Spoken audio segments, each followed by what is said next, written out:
So with Rakeshwar Pandit's blessings, we can speak a little about sex desire in Krishna consciousness. Sex desire in Krishna consciousness, a topic that doesn't affect anybody, of course.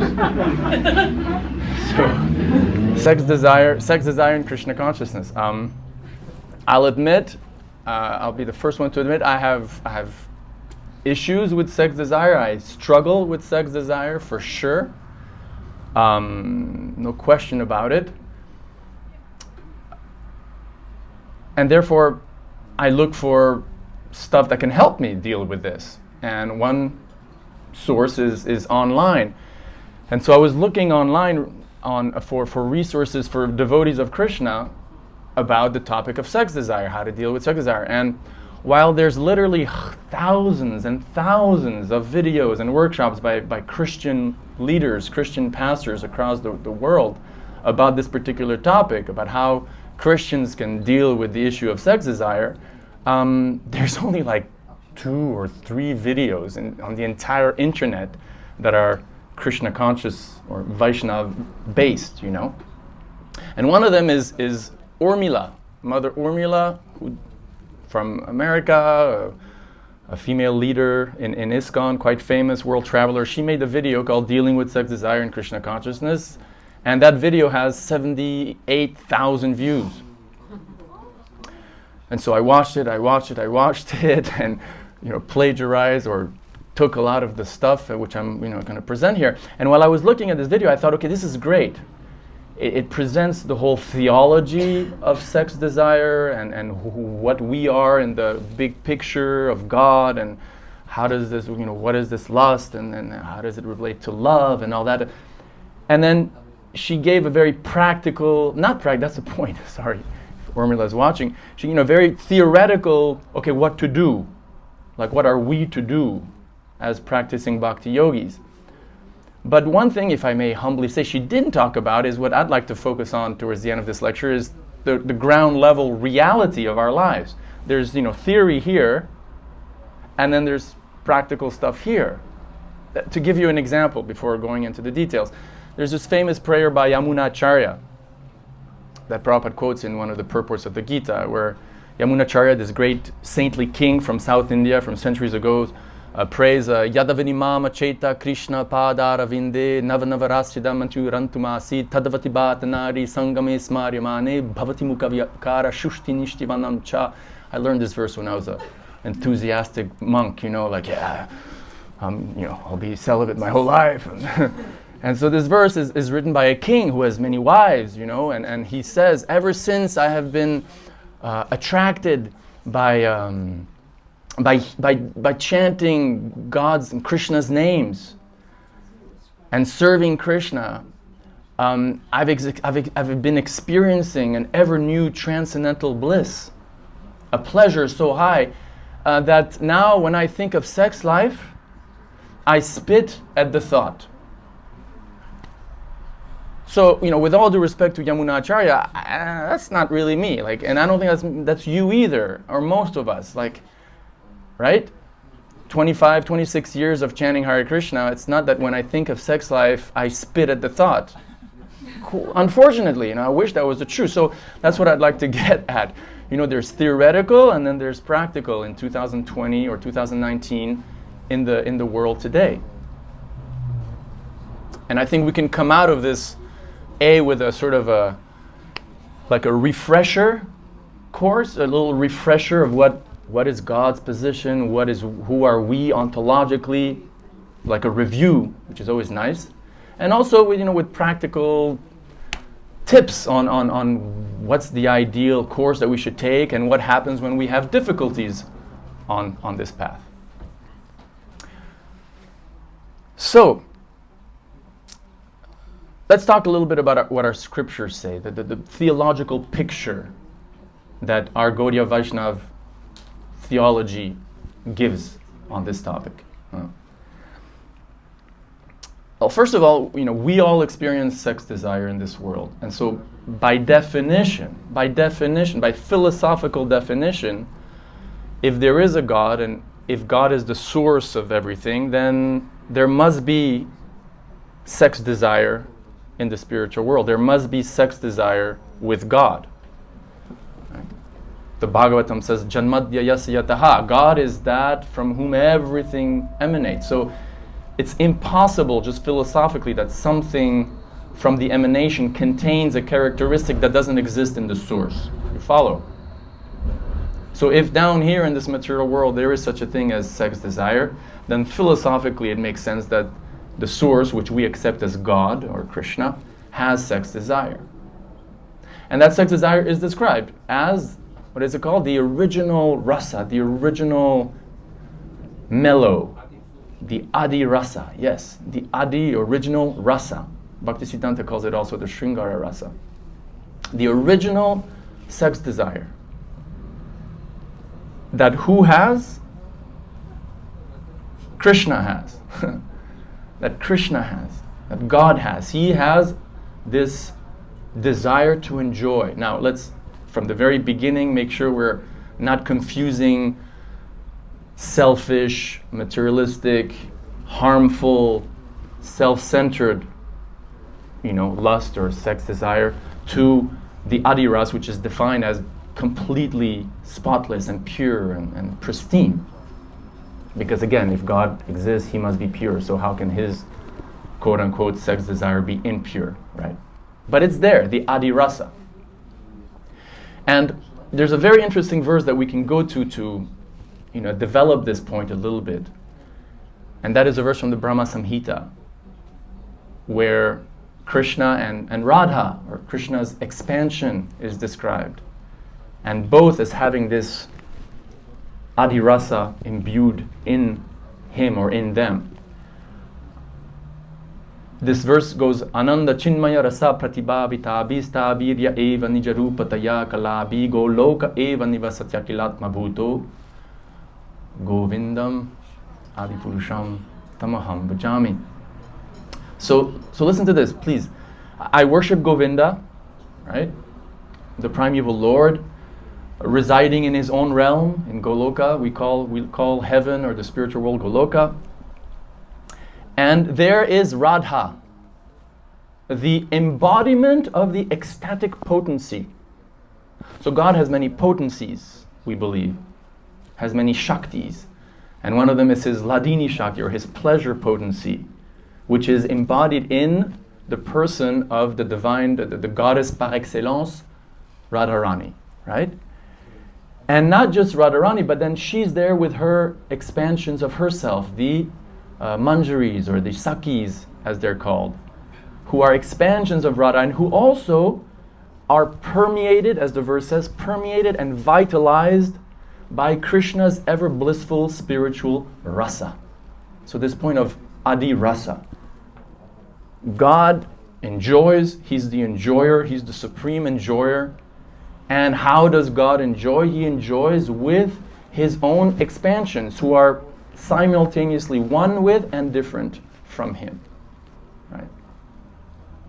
When we read the 10th canto of the Bhagavatam, Krishna is just enjoying, whether it's with his girlfriends or whether it's with the cowherd boys or whether it's with Yashoda and Nanda or whatever the situation is. Krishna is always described as just enjoying. Right? So by definition, we worship a God who's like the supreme partier, but who loves to enjoy. Yeah, we use the word to party in this, perverted sense down here, but in the original pure sense, God also enjoys, right? And as we said, he enjoys with his own pleasure potency. So that's God. What about us? Where do we stand? Where do we fit into this picture? Just as God likes to enjoy, we who are his parts and parcels, right? Krishna says in the Gita, Mamaivam cho jiva loke jiva bhuta sanatana. We are Krishna, or God's fragmental eternal parts. So as God's fragmental parts, we are Anandamaya Vyasat. What does Anandamaya Vyasat mean? Anandamaya Vyasat. We are always ontologically built in looking for happiness, looking for pleasure, pleasure-seeking beings. That's who we are. We're built like that because we are just like Radha and the Manjari and the Gopis and the Nanda. These are all expansions from Krishna's pleasure potency, and we're tiny little jivas. You are a jiva, I am a jiva, you are a jiva soul, a jivatma, tiny small little individual soul. And fundamentally, our texts say, we are pleasure seeking. We want pleasure. But how does a pure soul get pleasure? How does a pure soul get pleasure according to our texts? In exchange with Krishna. Only. Yeah. I was distributing Srila Prabhupada's books about 20 years ago on the campus of Stanford University near San Francisco. And I was with a friend called Janaki Ram, who's now a professor at University of Florida. And we were walking, and then he said to me, yeah, you know that verse from the second canto of the Bhagavatam, and then he quoted the Sanskrit, Yatataror mula nishechanena. You know how we are like branches of a tree, or like limbs of the body, and that if you pour water on the root of the tree, then automatically the branches get water, or if you feed the stomach of the body, all the arms get strength. And I became jealous because I go, wow, he knows this verse, and I don't think I had ever heard it before, and it sounded so good, and he knew it in Sanskrit. So as soon as I got back to the van, I started learning the verse, and I still know it, I guess, by Krishna's mercy. But it's a beautiful verse. Yatataror mula nishechanena. It is this double analogy of the tree and the branches, and the stomach and the arms, and how we are like the branches. And just like you can't get happiness or you can't get food as a branch by pouring water on yourself, you'll dry up unless what happens? Unless what gets water? The root. And similarly, you could try to feed your ear or feed your hand or feed your foot, but unless food goes to the stomach, the arms and hands won't feel strength. So similarly, we believe this. We believe that we are ontologically parts and parcels of Krishna. Kaviraj Goswami specifies it, right? He says, Jivera Swarup Hoy, Krishnera Nitya Das, Krishnera Tatashta Shakti Bheda Bet Prakash. We are manifestations simultaneously, one with and different from God. We are servants. Nitya Das. We are eternal servants of God. And so our function is to seek pleasure, but in our pure state, we are built to get pleasure when Krishna is happy. When Krishna's transcendental senses are satisfied, then we as parts and parcels of God become happy and satisfied. That's how, we are designed. Here's a quote from Prabhupada from 1973. Short. Prabhupada says this: devotee do not want to be pleased independently. Devotee's pleasure is seeing Krishna is pleased.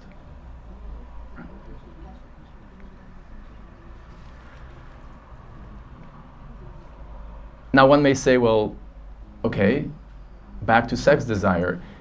If we're all souls and there's souls in the spiritual world, what happens? Do souls in the spiritual world have sex? In the spiritual world, in their spiritual bodies, do souls in the spiritual world, enjoy sex pleasure? What's the answer? The answer is no.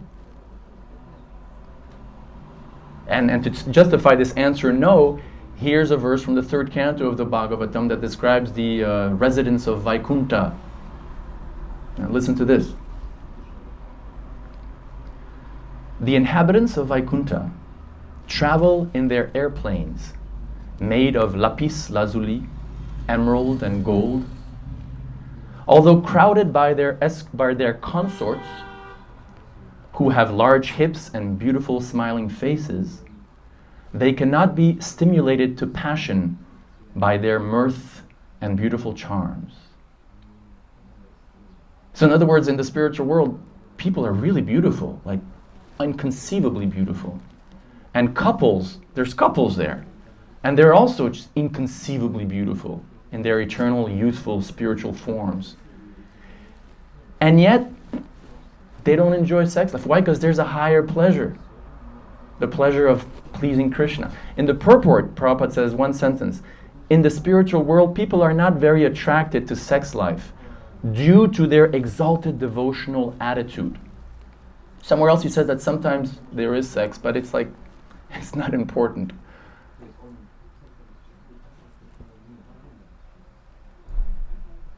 So how do souls enjoy? Pure souls down here and pure souls in the spiritual world? Vicariously. I was speaking to Bhavini about this word. I was trying to find a German translation to it. There's an English word called vicarious. It's an adjective. Vicarious or vicariously, to do something vicariously. And we couldn't find it. It's not there in German, right? And vicarious. Vicarious, the definition means you do something, you experience something through someone else doing it. So a typical example, you enjoy when your children are playing in the park. So you enjoy because they're your children, and so through your children you're enjoying the pleasure of playing in a park. That's vicarious, right? The father of let's say, look, the father of Justin Bieber enjoys fame vicariously through his famous son, right? So in the spiritual world, it's described that souls, pure souls, we, in our original state, we enjoy through Krishna's enjoyment. So here's a little Rasika stuff. Like here's a few quotes that are kind of really esoteric, but I think they illustrate an important, philosophical point.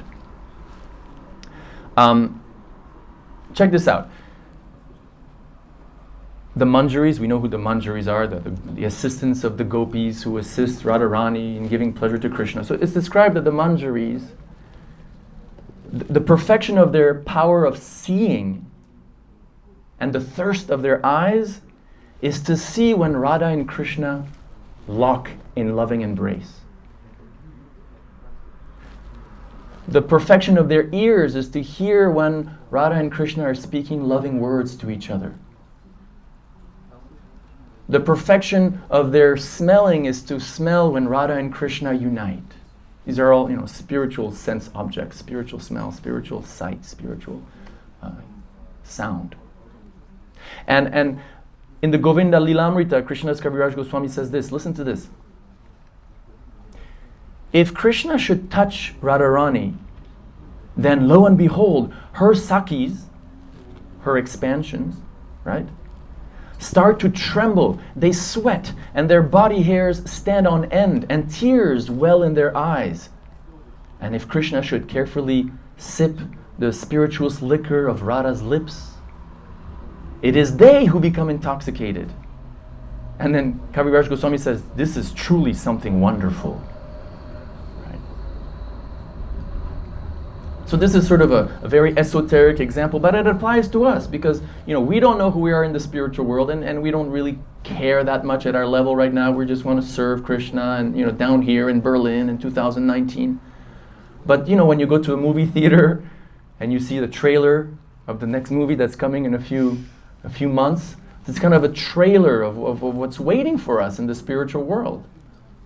And the kind of pleasure we experience in the spiritual world. And according to our acharyas, according to our tradition, we enjoy by seeing God enjoy with his pleasure potency. Because we are expansions of that pleasure potency. So when we contribute to putting water on the root of the tree or putting food in the stomach, we become happy.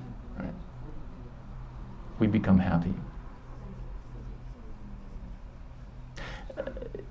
When you buy a computer, you have default settings, right? You turn it on, and then there's certain settings, boom, boom, and this software pops up, this default settings. The default settings of pure devotees of God is spontaneous attraction to loving and serving and pleasing God. It's like you turn on the laptop, the constitutional, internal system, the internal drive of a pure devotee, and as soon as you turn it on, default setting, how can I please Krishna? The default setting of a conditioned soul, hint, hint, us, is the other way around.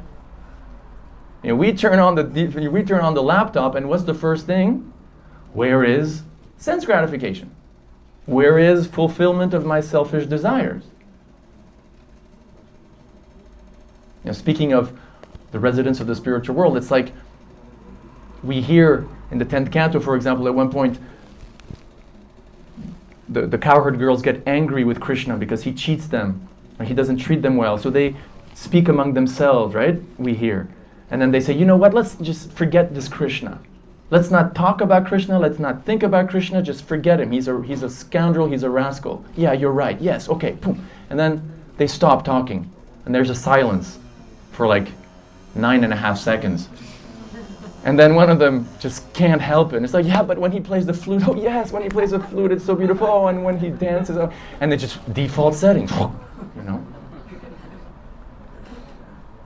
In Bombay, one devotee told Prabhupada, sometimes I'm in Maya, and Prabhupada said, no, you're always in Maya, sometimes you're in Krishna.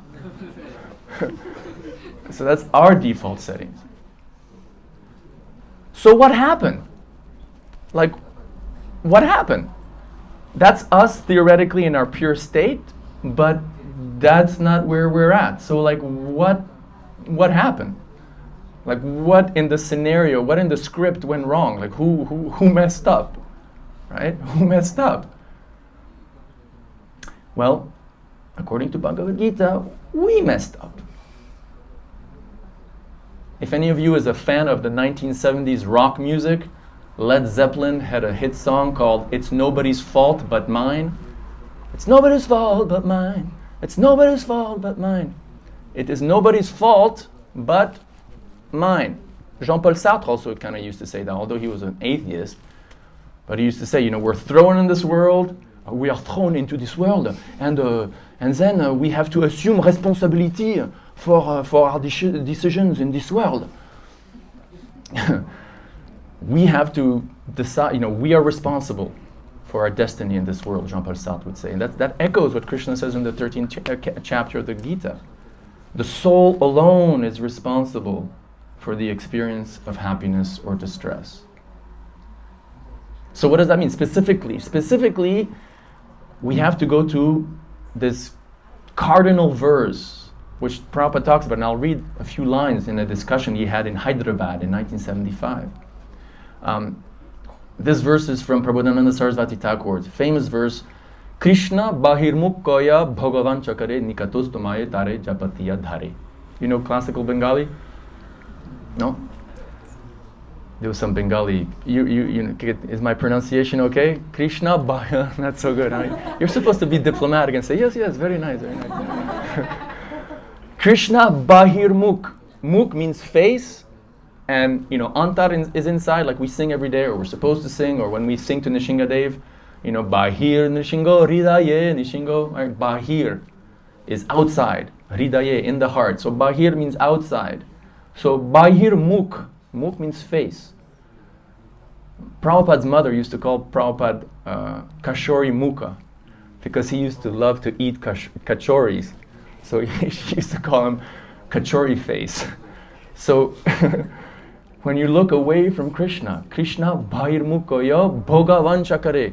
When a soul looks away from Krishna with a desire to enjoy, then standing nearby, nikatosthamaya tare japatiya dare. Maya slaps him and seizes hold of him. So whether we take that all the way, whether we were with Krishna originally in Goloka Vrindavan and we left Krishna, or we come from the Tathagata, there's this discussion among Vaishnavas about the origin of the soul. It doesn't matter here, because the point is, at one point or other, we have rejected Krishna. Whether it was 5 billion lifetimes ago or whether it was, with Krishna, we have rejected Krishna with a desire to enjoy independently. That's the story. That's what happened to us. Listen to this Hyderabad discussion with Prabhupada. Will you indulge me? You want to hear? Yes. Prabhupada says, we are eternal servants of Krishna. As soon as we want to become master, that is the beginning of our first birth in the material world. We have got independence. Because Krishna says, Mamevam cho jiva loka jiva bhuta, we are part and parcel of Krishna. So Krishna has got full independence, but we are minute. Therefore, we have got minute independence. Our business is to serve Krishna, but as soon as we give up this idea, we want to become master, that is the beginning of our material birth. Remember the band Tears for Fears? Everybody wants to rule the world. We're in this world where everybody, it's perfect. We all want to rule the world. We all want to be masters. And how does this desire of jealousy of God manifest? Through sex desire, through lust, through kama, which can be taken as a general sense of selfish desire, but which definitely also has a very specific definition on sex desire. Like this desire to be the enjoyer. To be the enjoyer.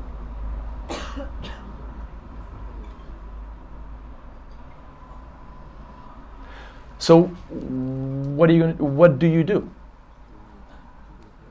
What do you do? Well, coming back to this seminar of Urmila, she very nicely described there's two basic things you can do. I mean, before saying the two specific things you can do, the two paths you can take, the principle is what do? We have this lust, we have this sex desire, which we understand is a perverted reflection of our original love for Krishna. So as Bhakti Tirtha Swami coined in his book, Turning Lust into Love, that the whole point is to somehow redirect this sex desire into love of God, right? If theoretically, that's who we are ontologically in our healthy situation, now we're dealing with this perverted desire, this perverted energy, which is not really our original pure state, but it's there. So do we make the effort to transform it back into its original state, which is to just love and serve God, right? So you can do it as a sannyasi or a brahmachari, like no sex, and you just completely use all that energy for preaching, for studying, for spreading Krishna consciousness, for serving. Or you do it in the context of marriage, where Krishna has set up this institution of marriage where sex desire is engaged to beget, in an ideal sense, beget nice Krishna conscious children. Krishna, God has arranged that along with sex comes what? Comes children. Right?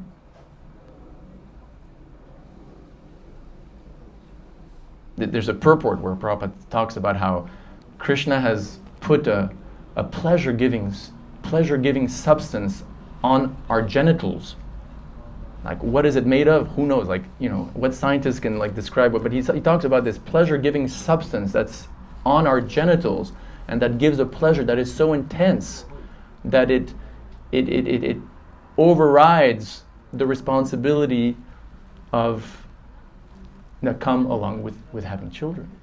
But that's how God arranged it. Okay, you want to engage in sex, here's the responsibility, the loving responsibility. I don't want to say it's a burden. It's a great responsibility, but it can also be a wonderful asset and a great service, right? But that's you have a choice. Either you remain celibate your whole life, or you get married, and in the ideal scenario, you have sex just for procreation, and you have beautiful Krishna conscious children. End of story. But it's not the end of the story, unfortunately, because that doesn't really happen at the ground level. That reminds me, there's a Prabhupada disciple who right now is visiting Lithuania. And I was at his house in America about 10 years ago, and it's a rural area. And he picked up the phone. It was Sunday morning. He picks up the phone. And he picked up the phone. He goes, "Yeah, hello? Yes? Oh, Sheriff Johnson? Sheriff Johnson? Oh, don't tell me. Again? I'm so sorry. Okay, yeah, I'll come right away and pick him up. I'm sorry." He hangs up. I go, "What happened?" And he goes, "This is Sheriff Johnson. He's the sheriff of this area." And he said, "My son, almost every weekend, he gets drunk with his friends, and then he ends up in the in the jail basically, and he spends the night there, and I have to come and pick him up on Sunday." And so I accompany him to the car, and as he gets into the car, as he's closing the door. Now this is a joke for people who really know about the specificities of ISKCON, tradition, of how many rounds of japa you're supposed to chant before begetting a child. Just 50. Our founder Acharya said that before you have a child, you should chant 50 rounds of japa before having a child, before begetting a child, before conceiving a child. That's a lot of rounds. That's like 8 hours of japa. So as he's getting into his car, his son is drunk and at the sheriff's office, and this happens week after week. And he gets into his car and he looks at me and he goes, "I chanted 50 rounds for that kid." And he slams the door and drives off. Now, the story ends well because this boy actually, later on, a few years later, came up to the platform of chanting 16 rounds and being a strict devotee and no nonsense, 4 regs, and and was initiated, blah blah blah, and is a really nice devotee. But I chanted 50 rounds for that kid. So in the ideal situation, that's what we do.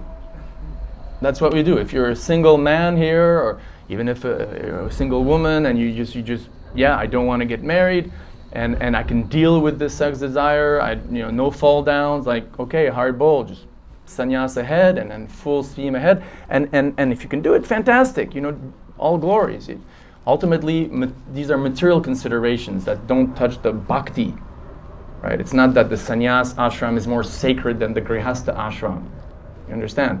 They're just varnashram considerations, and varnashram has nothing to do in an ontological sense with the bhakti of the soul, whether the soul is Indian or German or American. But now let's talk about what I wanted to talk about, and that is the practical down. I was having a discussion in Kaunas a few days ago. One devotee told me that Bhakti-yogi Maharaj, a famous sannyasi from Russia, told some people like 10 years ago that 2% of ISKCON members actually followed exactly how they're supposed to follow. And that was like 15 years ago or 10 years ago, pre-internet, pre-pornography. So, starting with Krishna and all our acharyas, there's something to be said about what Prabhupada coined as accidental fall downs. Right? And that's the thing that Urmila didn't talk about, which I think she should have, because we're all dealing with this. Who has had a perfect trajectory from the moment they started practicing strict bhakti yoga till now? I haven't. And I repent and I'm sorry, but I haven't. And I don't think any of us have. Or maybe if some of us have, great, congratulations. But many of us haven't. So what's the philosophy for that?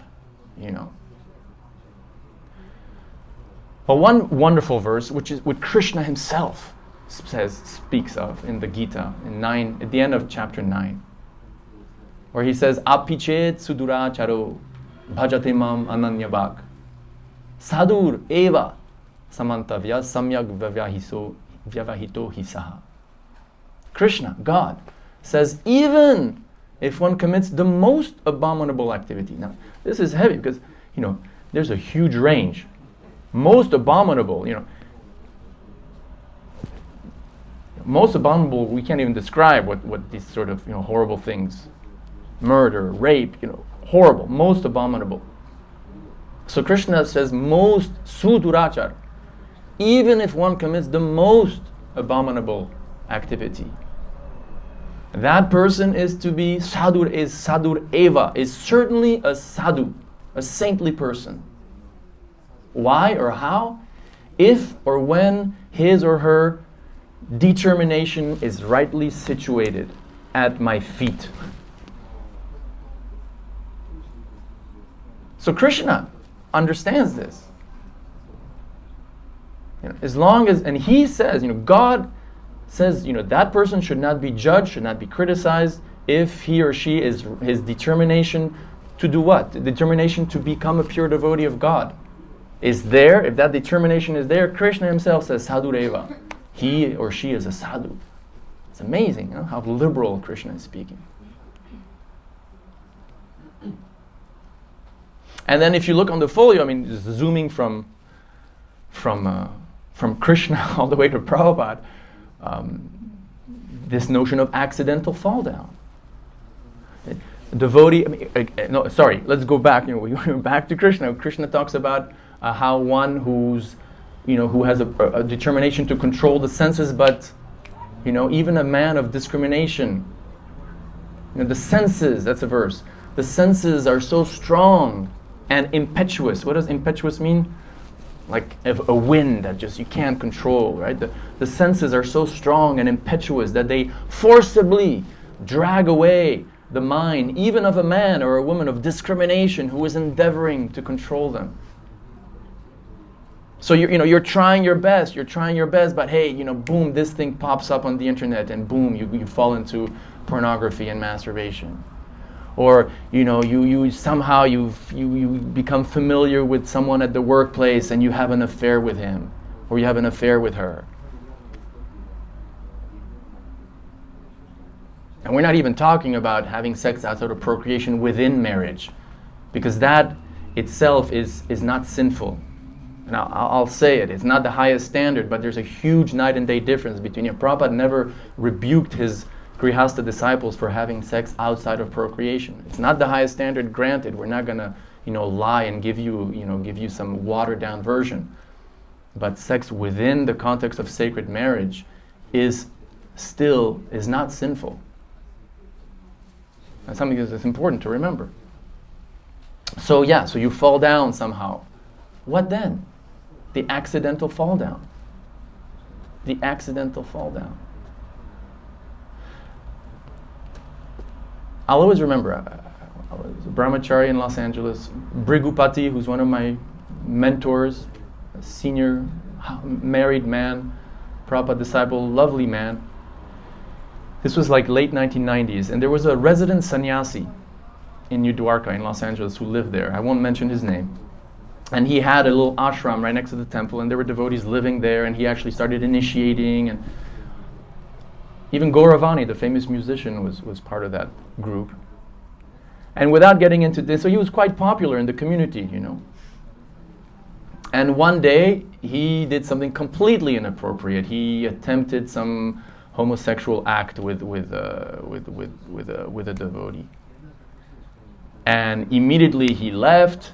He disappeared overnight, leaving a letter saying, I've gone to the forest of San Francisco, near San Francisco, and I'm going to perform some serious fasting and austerities.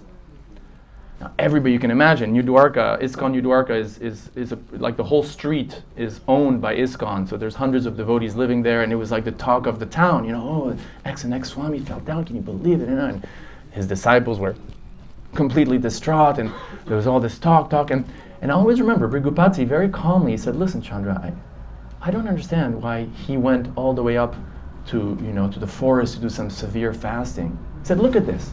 So he picked up the Nectar of Devotion. Who doesn't know what is the Nectar of Devotion?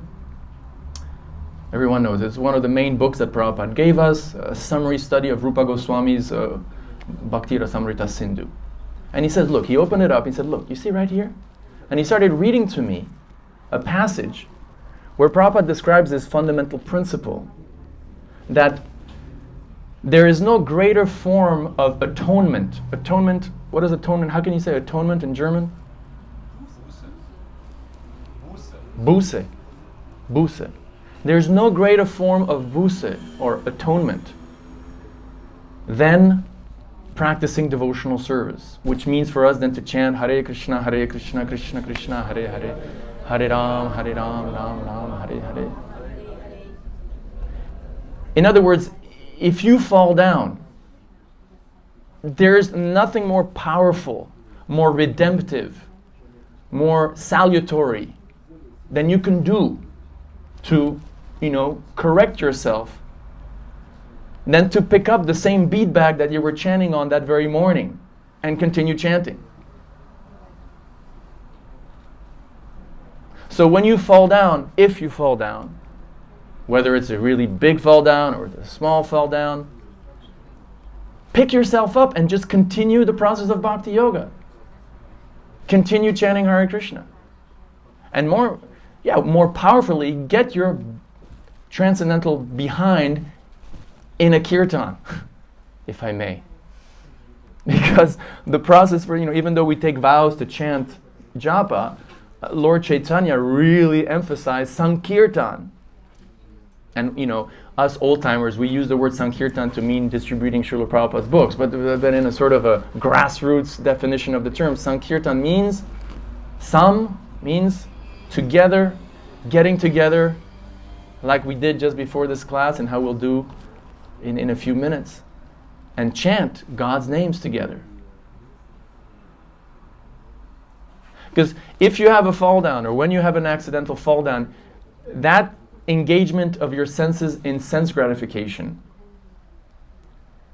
makes you lose taste for Krishna's name, right? Am I right here? Of those of us who've experienced fall downs, it's like you pick up that bead bag afterward and it's like, it's pretty dry. Krishna's name is pretty dry, right? I mean, it's already dry to begin with, so imagine. So sometimes you may not have the strength or the desire to chant japa. But if somehow or other you can go to that park when you're doing the Harinam on Sunday, just sit down and just close your eyes and chant and sing the Maha Mantra, then the power of the holy name purifies you like anything. The power of the holy name lifts you back up to that transcendental platform above the three modes of nature. It does. It does. And it's interesting, one thing that Christians often say is that, God or Jesus doesn't judge, he's ever forgiving. And we can say the same thing about Krishna and Krishna's holy name. Like if you fall down, Krishna still loves you.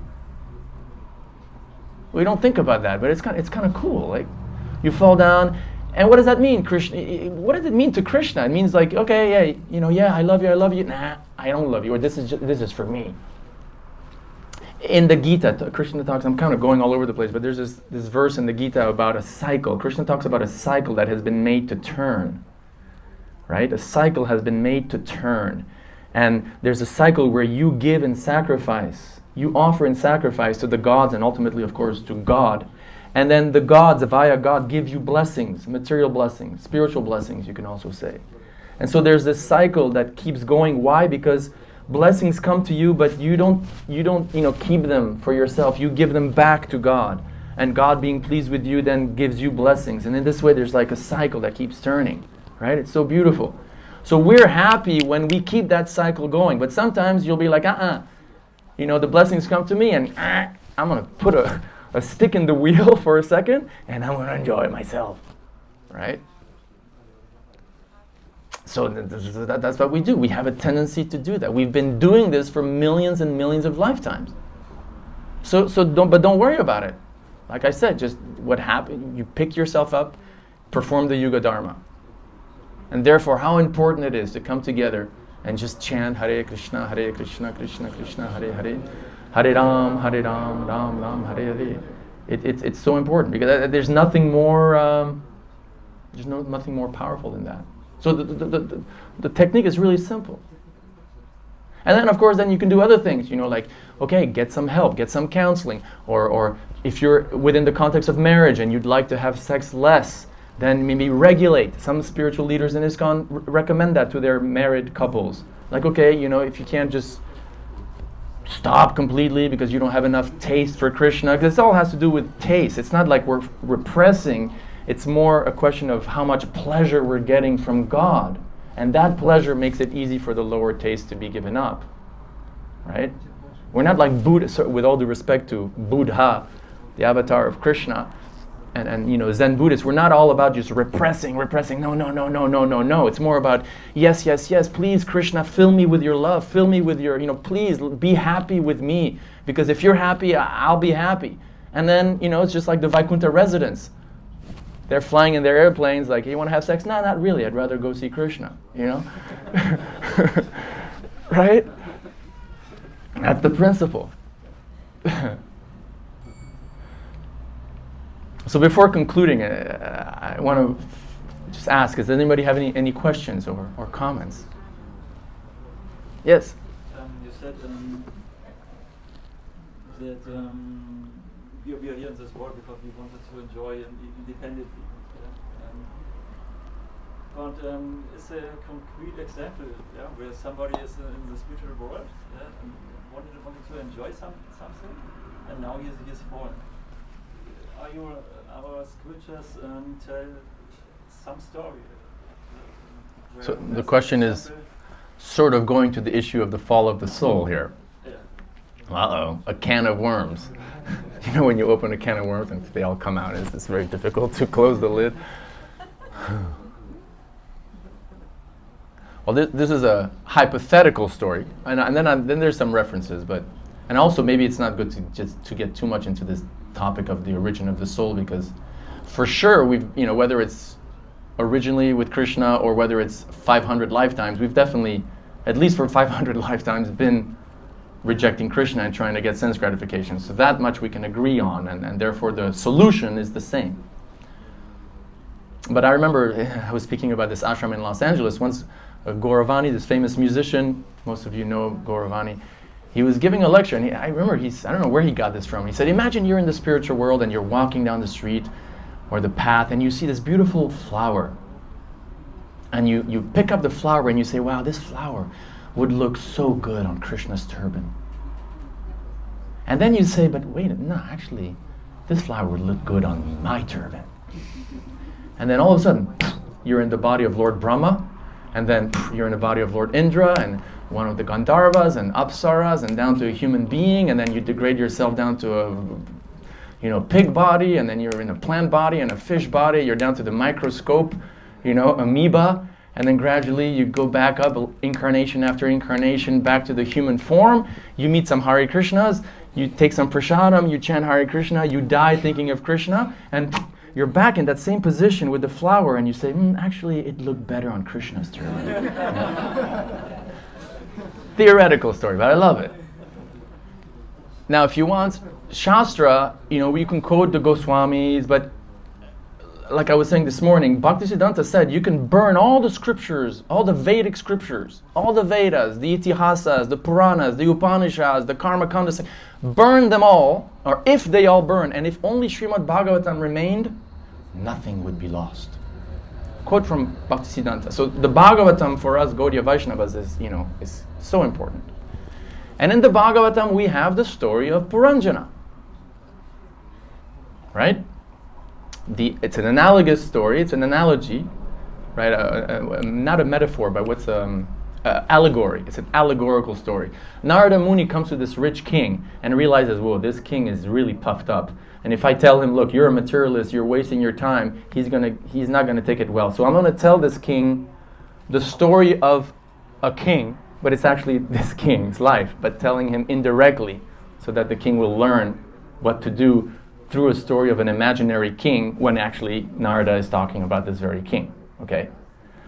So you know that story, right? The allegory of the city of 9 gates, right? And this city represents our body, the 2 eyes, the nose, the anus, the genitals, the ears. We have 9 gates in this body. And this king goes into this city and he enjoys with his wife, and then he dies, and then he takes birth as Puranjani, a beautiful princess. And she gets married to this very nice Vaishnava prince.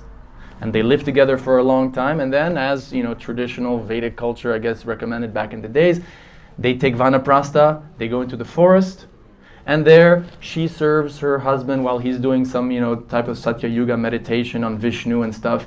And one day, as she's coming back to the ashram, and she starts massaging her husband's feet, she realizes that her husband's feet are cold. This is right in the, I think, 4th canto or 8th canto, I forgot. 4th canto, thank you. And so she touches his feet, she realizes he's dead. She breaks down crying, and what does she do? She can't Instagram message her mother, like, please come, she's in the jungle. And so the text describes that as she's crying and crying, she starts piling the wood to burn his body. And as she's doing this, one little boy out of nowhere appears and starts talking to her. And the acharyas say this is Paramatma. And remember, we are there's no difference between Paramatma and Krishna. Like, we are monotheists. Paramatma and all the avatars, ultimately there's one. It's Krishna, Eka Ishvara. So this little boy comes and says, don't you remember me? And then he says, and this is right in the Bhagavatam, he says, don't you remember, you and me have an intimate relationship of friends. But you have left me. We were like two swans in a lake, but you have left me to become an enjoyer in the material world. So for those devotees, who like to believe that the soul falls from Krishna Leela, that we were in an intimate relationship with God in the most intimate region of the spiritual world, there's those verses from the Bhagavatam. I'm not saying that the others who say that we come from some sort of Tatashta Shakti and we were never really with Krishna don't have good arguments. I'm not saying that, because even in the Gita you have once you go back you never fall down. But what I'm saying is that you asked a question. And your question was, is there any Shastric reference to a soul being intimately with Krishna? And right there in the 4th canto, you have those 2 or 3 verses. Hare Krishna. Yes, Prabhu. Sir. Oh no, another question on the fall of the soul. What about, ask something practical, something about pornography or something about, I don't know, polygamy or remarriage or... But anyway, please, ask whatever you want. This was water in the little, and as you already said, it's already a can of worms, you already said. And, so might as well not try to close it. I was lucky that I got to hear the lecture from Radhanath Maharaj, where he actually says about this. Like, if you're drowning in the ocean, and if someone is coming to help you, would you ask them to wait, or would you think okay, where did I call out for from, whether did a cliff or did someone push me into this? Right. Does everybody hear that? There was a lecture by His Holiness Radhanath Swami where it says if you're drowning and someone comes to save you, you're not going to ask, or the question doesn't arise, well, did I fall from the tree or did I fall from a boat, or you got to get out. So similarly, that's where we're at. We're in a fire, the samsara fire of repeated birth and death. Don't worry about it, right? And I think that's one thing that Prabhupada stressed very much. Don't worry about it. Just go back to Godhead. And if you're, you can always figure it out once you're back in the spiritual world, right? Exactly. All right. They are bhaktas and they are jnanis. And jnanis always want to satisfy their intellectual capabilities or something. But we have to think about something practical. Right. Just think of getting out of the ocean rather than thinking about Right. Yes. You said that it's not very helpful to say no. I won't do that. Yeah, I remember when I quit smoking. No, I don't want to smoke. That makes it so hard. Yeah. can you give something practical example how to focus towards Krishna? You know, because the things, the karma and the attachments we are dealing with are very strong, yeah, and we're facing it, and we get reminded by the devotees, by the scriptures, we shouldn't do it, or we shouldn't, I don't know, be attached or whatever, yeah, and in this way we deal with it all the time. Can you give practical advice how to focus more on Krishna? One thing is, be careful what comes into your ears, into your eyes. You know, how much time do we spend on social media, and how much of that social media is actually Krishna conscious? I'm not saying we should not go on social media, we should not watch karmi movies. I hate that term, karmi clothes, karmi movies. You know, we shouldn't watch non-devotional movies. Oh, you know, these Christians, in America, you know how there's Netflix? So there's a network called Pure Flix. And they're like these really sort of, corny, cheesy, sentimental, but it's all Christian-based movies, you know? So if you want your safe, you know, Christ-conscious movies, you go on Pure Flix and watch these movies. But it's kind of cool. And eventually, hopefully, we're supposed to take pleasure from Mahabharata and Chaitanya Charitamrita and how we love. We can't wait, right, till the end of the day when we can get together and read Krishna book together. Not, unfortunately, but we're supposed to, right? So practically speaking, though, like, be careful what to speak of, like, really harmful, obviously harmful things. There's things that are maybe not explicitly, sexual, but that are implicitly and that, influence. So we have to be careful what we hear and what we watch. And like I was saying this morning, you get the strength also from, watch out what negative things comes and through your ears, and also make sure you're getting enough positive spiritual things in your eyes and in your ears. So how important it is to read, to hear lectures, to remind ourselves, I'm not this body. Oh, there's this whole universe with all sorts of, I'm a tiny little creature. There's all sorts of things going on in this universe that I can't perceive, and all these authorities, they speak on the detrimental effects of lust, and so you have to remind yourself by hearing. And if you don't have time, then like I was saying, that you get yourself a Bluetooth speaker, and while you're brushing your teeth, while you're taking a shower, while you're driving, while you're in the subway, hear audiobooks, hear lectures of Prabhupada, hear lectures of your spiritual masters. That's really important, because if you hear and hear and hear, then you get that strength to be able to chant. So be careful, accept and reject what this principle that Bhaktivinoda Thakur talks about. How do you have to accept what's favorable and reject what's unfavorable? And everybody is slightly different, but the principle is the same.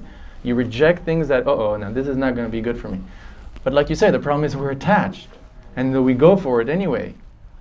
So then another factor is you make sure you have good association, regular good Vaishnava association. When a very, very advanced soul comes, it's nice. Or when you get the association of a really, you go to a kirtan mela. Do you feel lusty at a kirtan mela? Not really. The guys are checking out the girls, and the girls are checking out the guys. But there's not like that's kind of cute actually, in a Krishna conscious way, because hopefully that leads to nice marriages. So somehow get absorbed in more Shravanam Kirtanam. Yes.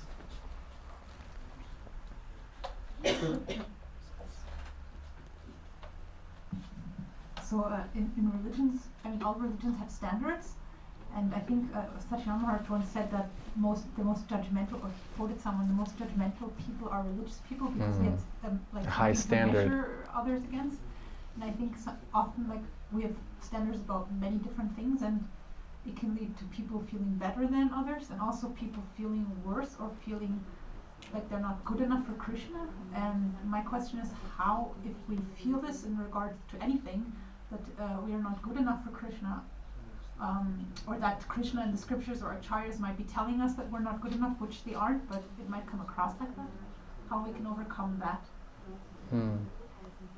Well, Krishna talks about that in the 11th canto. He says, having awakened faith in the narrations of my pastimes, being convinced that sense gratification leads to no good, but still being unable to give it up, my devotee should remain happy. Regretting his past deeds or repenting, he or she should continue chanting and hearing about me. So I think it's in the Uddhava Gita, Ravindra Swaruprabhu likes to quote this verse, where Krishna says directly, hey, just don't get depressed. It's my order. Remain happy. Repent, but, be happy. Not like, hey, I did sense gratification today. Haribol. No, like, damn it, I fell down again. I'm so fallen. But then, if you go to the extreme and just like, oh, I'm too fallen, then you start thinking about yourself too much and you forget that, hey, there's Krishna and he's dancing with the gopis right now and we're supposed to think about him and try to enter there. And Krishna himself, you should remain happy. There's that verse. It's better to have a feeling of that than the feeling of superiority that you mentioned. That's the dangerous one. The triumphalist, we are better than everyone. Because then you start judging other people in other religions and even devotees in your own community, and that can lead to real tragedies. That's what I can think of. Yes, Prabhu. We go until 5:30, right? No, I think it's got 6 o'clock. Until what time? That's correct. Till 5:30. So maybe we can take one more question and I'll just wrap it up. Please tell us how Lord Jagannath exchanges with his devotees. How Lord Jagannath exchanges with his devotees. Okay. Well, we'll experience it in exactly 28 days. No, I don't feel any exchange. Can you tell us a little more? Because If you don't if feel. I was the last Ravigat, there was no exchange. There's no exchange. Well, what comes to mind immediately is a devotee telling Bhaktisiddhanta Saraswati Thakur. This I think Bhakti Charumarsh tells this story. How one disciple of Bhaktisiddhanta came to him and said, Kumaraj, I'm not feeling any reciprocation. I don't feel like I'm making any advancement. And then he said, actually, you're making advancement. That's a sign you're making advancement. So you just revealed to us your exalted position, Prabhu. Jai. So let us stay together and help each other and not judge each other and just continue this beautiful process of Harinam Sankirtan and try to give pleasure to Krishna and help others come to Krishna. Thank you very much. Srimad Bhagavatam ki jai, Jagannath Baladev Subhadra ki jai, Srila Prabhupada ki jai. Haribo.